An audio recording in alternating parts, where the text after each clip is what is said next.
Today we're going to be talking about The Matrix, Part 1, Part 2. Why? Big question. Why? Well, there's a few reasons. I just gave him a watch the other day, and a few pretty interesting things struck me that either I had thought of before or had not. Regardless, I think there's some pretty heavy philosophy in these movies, and there's a particular line of thinking that the Wachowski brothers, who wrote and directed the Matrix Trilogy, really drilled home very well, but I think went over a lot of people's heads.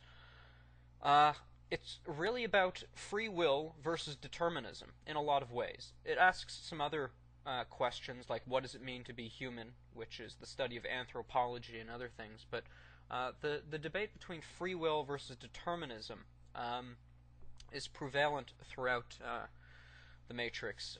Early on in the movie, Morpheus asks Neo, "Do you believe in fate, Neo?" And Neo says no, and Morpheus asks why not. Neo says, "I don't like the idea that I'm not in control of my own life." Later in the movie, when Neo goes to see the Oracle says, "Don't worry about that vase," and he turns and says, "What vase?" And then the vase breaks.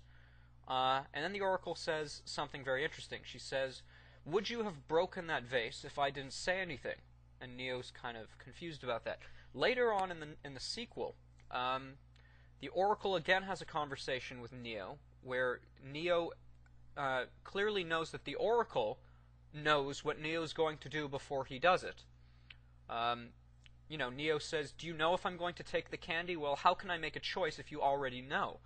And the Oracle says, "You didn't come here to make the choice, you came here to understand why you made it." And that's an interesting thing.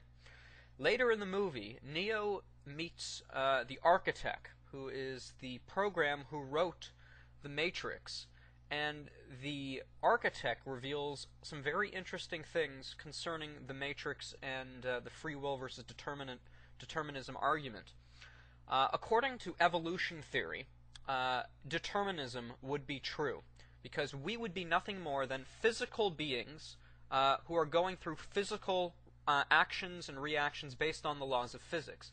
Which means, if you were smart enough and knew all the variables, you could actually predict absolutely everything a person will think and do based on a mathematical equation. And that's what the architect tried to do. He says that the first Matrix that he created was perfect, sublime. He knew, because it says, and if you watch some of the peripheral Matrix videos, there's a thing where you see the machines in the Animatrix. There's this one segment from it where the machines are probing the human mind, trying to understand it, and apparently they did come to understand it. So they made a Matrix where they knew absolutely every interaction that every human being would make to make a perfect system that worked together.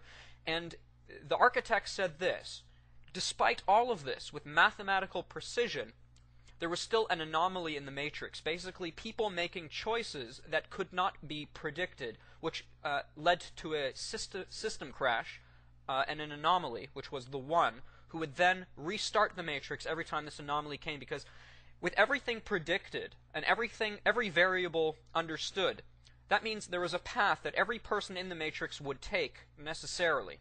And it would all be predicted. So if one person went astray, then everything would start breaking down. And that's why in The Matrix Reloaded and in Revolutions, which we're not really going to talk about, things start breaking down in the Matrix. You start seeing glitches in the Matrix. You start seeing sinks coming out of the floors. If you look closely, there's all these, and the Wachowski brothers did this on purpose. The Matrix starts falling apart, and that's why it needs to be rebooted.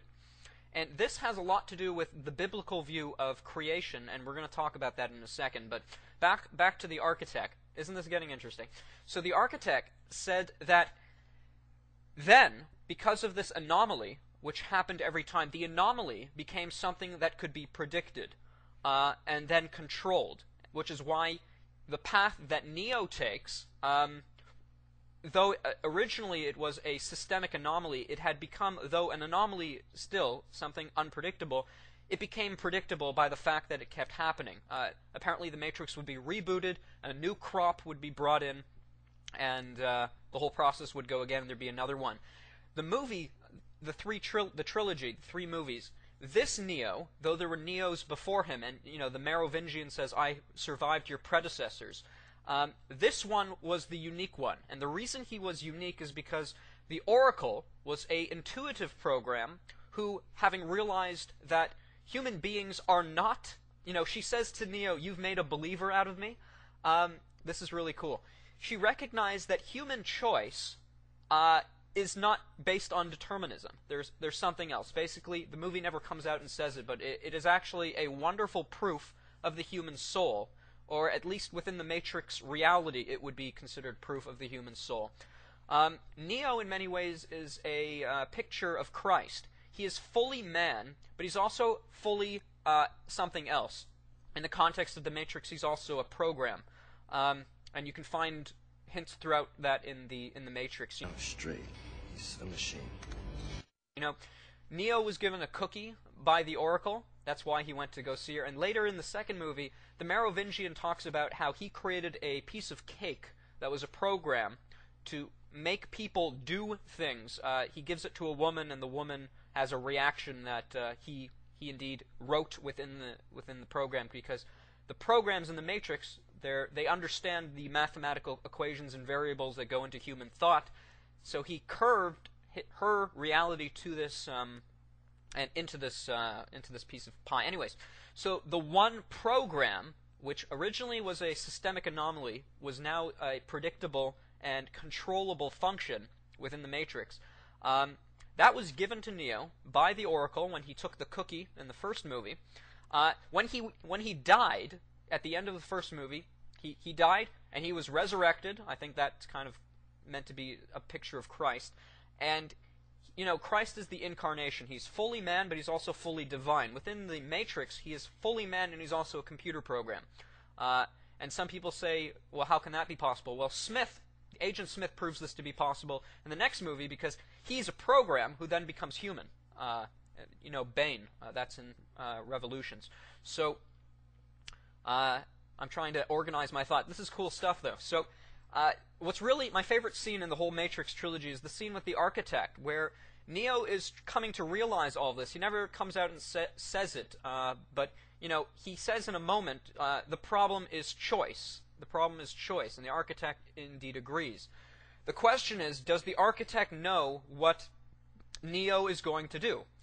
I don't think he does, because there's this part where the architect says, that's interesting. You said something, or you came to that conclusion quicker than the other ones.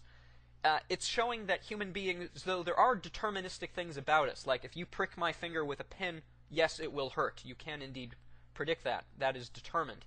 But there's something else that makes us undetermined. The Matrix as a whole, what is it really about? It's all about, the Matrix is a prison for your mind. And I think the point of the Matrix is that if determinism is true, we are a slave. And, Agent Smith, he says this before the Burly Brawl. He says, it was purpose that created us, purpose that drives us and that binds us. We cannot escape purpose. And he says, we're not here because we're free. We're here because we're not free. There's no escaping reason. There's no escaping purpose.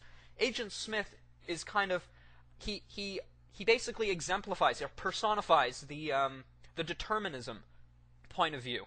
And within the context of the movie, I think he absolutely does. I believe everything Smith does was predicted and coded by the Matrix in order to, and we'll get to that right before we end the video, whereas Neo exemplifies pure free will, and that's why he's so free to do whatever he wants in the Matrix. So you got it really is, as I said, the Matrix is really a battle between free will versus determinism, and the movie ends on a brilliant note where the two come together. And let's bring this back to God. And this is to do with the Arminianism versus Calvinism viewpoint. If God knows the future, how can we be free? Here's my understanding of it. It is literally both at the same time. It's quite an amazing thing. Basically, God knows everything. He knows what we're going to do before we do it, because he exists outside of the timeline, so he can see the whole thing. However, the choices we make within the timeline are not determined by God, but we have a soul. And as best as I can understand what a soul is, it is a thinking thing that is independent from God, which makes its own decisions not based on something determined in the past, but rather in of itself, which is pretty amazing. So you have both free will and determinism because God knows what we're going to do, and so he constructed reality in such a way that knowing what we would do, he has made it so reality moves in a specific direction, and at the same time he can come into the reality to make sure that it happens the way he wants to. So we are free to choose. God knows our choices, and he uses it to build eternity, and that's what the Bible says. Anyway, so I just thought a really interesting discussion. This is going to open up a whole bunch of comments and thoughts, so I hope you enjoyed that. Take care, guys.